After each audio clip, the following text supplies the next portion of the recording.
IPL 2026 match number 19 LSG versus GT. GT వాళ్ళు toss గెలిచి bowling ఎంచుకున్నారు అండ్ ఎల్ఎస్జీ వాళ్ళు 20 ఓవర్లకు 164 పరుగులు మాత్రమే చేయగలిగారు. ఎప్పట్లాగే మార్క్రమ్ చాలా మంచి స్టార్ట్ అందించాడు అండ్ ఎప్పట్లాగే ఆ మంచి స్టార్ట్ ని బిగ్ స్కోర్ గా కన్వర్ట్ చేయలేకపోయాడు. 30 పరుగులు మాత్రమే చేశాడు. మరో ఓపెనర్ మిచెల్ మార్ష్ మరోసారి ఫెయిల్ అయ్యాడు.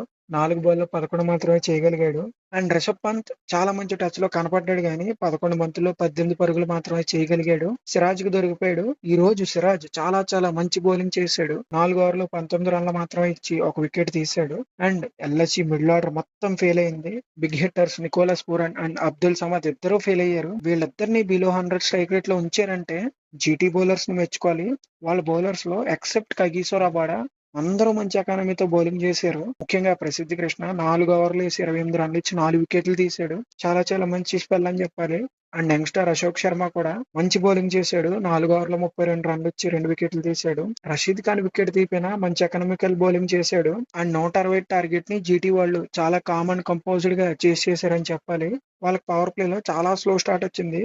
కానీ ఒక ఓవర్ లో శుభ్మన్ గిల్ మహమ్మద్ షమీని టార్గెట్ చేసి 3 4లు ఒక 6 కొట్టాడు. అక్కడి నుంచి స్కోర్ కార్డ్ చాలా ఫాస్ట్ గా కదిలింది. శుభ్మన్ గిల్ తన ఫామ్ ను కొనసాగిస్తూ 40 బాల్ 56 పరుగులు చేశాడు.